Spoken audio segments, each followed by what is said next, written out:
Have you ever heard of a single speech delivered just one time to a massive crowd that's gone on to shape civilizations for nearly 1,400 years?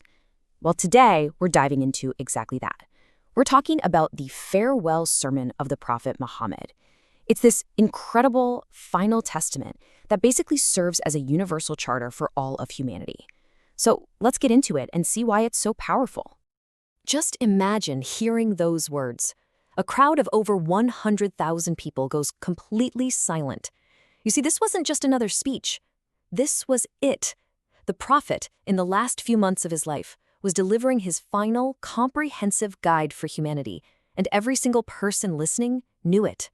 This was the final message. This was everything. Okay, so to really get the weight of these words, we need to picture it, right? We have to go back and set the scene. What did this monumental day actually look and feel like for the people who were there? All right, we're jumping way back in time, nearly 14 centuries ago. But what's really wild isn't just how long ago it was. It's how incredibly relevant, how modern its message still feels today. So where are we? We're on the plain of Arafat, right near Mecca. The date is the 9th of Dhul-Hijjah. For anyone who knows, this is the absolute peak, the climax of the annual Hajj pilgrimage. And for the Prophet, this was a huge deal. It was his very first and, as it turned out, his very last Hajj. Try to picture this scene. The Prophet is seated up high on his camel, Qaswa, so everyone in that massive crowd can see him. But there aren't any, aggressive guards pushing people back. No. Instead, you've got his closest companions right there with him. Osama bin Zaid is holding the reins. Bilal is holding up a cloth to give him some shade from that intense sun. The whole vibe wasn't about power. It was all about love, respect, and everyone just waiting, holding their breath. All right, let's get into the heart of the sermon itself.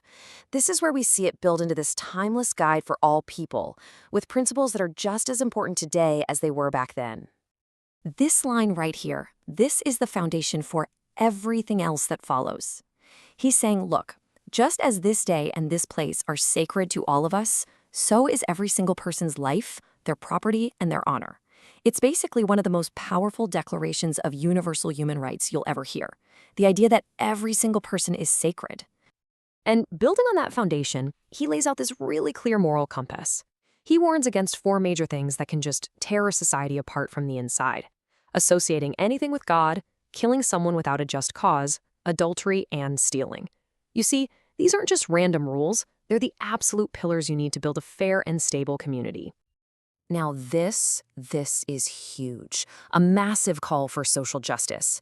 You have to remember, this was a time when slaves were often seen as little more than property. So this command, it was absolutely revolutionary. It's asking for a level of empathy that was just unheard of, telling people to treat the vulnerable with real dignity, to feed them the same food you eat, to clothe them with the same clothes you wear.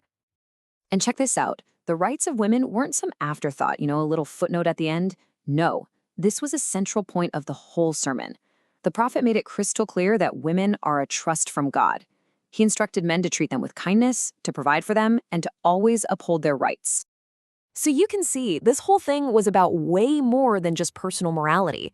It was a literal blueprint for rebuilding society from the ground up, all based on justice and the idea that everyone is equal in the eyes of God. And this is where we see a huge radical break with the past. The sermon just completely cancels out 2 of the most destructive habits of that time.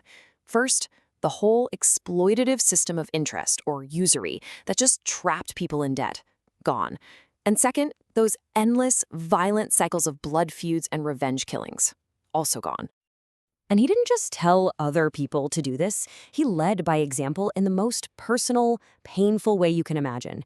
The very first blood feud he forgave was for the murder of his own relative, his cousin. Think about that. He absorbed that immense personal pain to set a new standard of peace for the entire community. So the big question is, how do you make sure this new way of life lasts forever? Well, in that moment, the Prophet didn't point to a person and say, he's in charge next.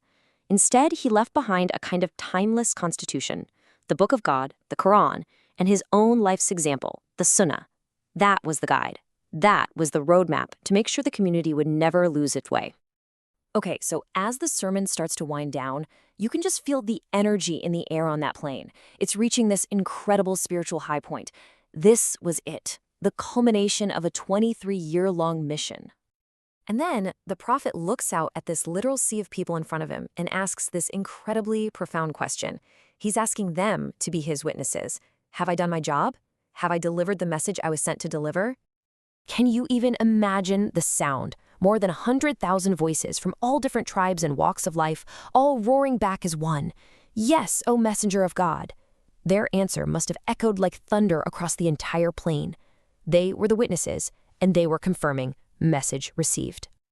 And then, right at that exact moment, something incredible happens. A verse from the Quran is revealed directly to the prophet. It's like the divine seal of approval, a declaration from God saying, the mission is complete, the religion is perfected, my favor is fulfilled. I mean, that was the absolute climax of the entire day. So, what happens after a moment like that? Where do you go from there? Well, the end of the sermon wasn't really an end at all. It was the beginning of a legacy that's still going strong to this day. The rituals of the day kept going, and there was this huge offering to God. 100 camels were sacrificed in total. And get this, the prophet himself sacrificed 63 of them with his own hands, one for every year of his life. And his cousin Ali took care of the last 37. And it wasn't just Muslims who understood how huge this day was. There's this great story from years later where a Jewish scholar told the Caliph Omar, hey, if a verse like that, the one completing your religion, had been revealed to us, we would have turned that day into a permanent festival. That just shows you how significant the moment was, even to people outside the faith. And the prophet himself, people who were there said that as he was journeying back, you could just see this incredible peace and calm on his face.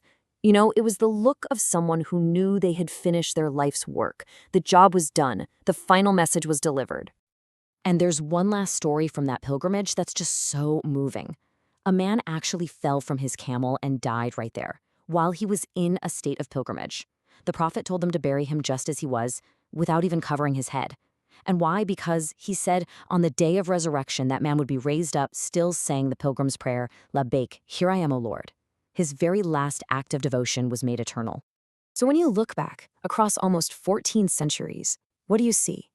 You see this one final speech that tore down injustice, that championed compassion, and that declared every single human being equal and sacred. A message of ultimate peace, delivered right at the end of a long, fulfilled mission. It just makes you sit back and think, wow, what must it have been like to be there on that day?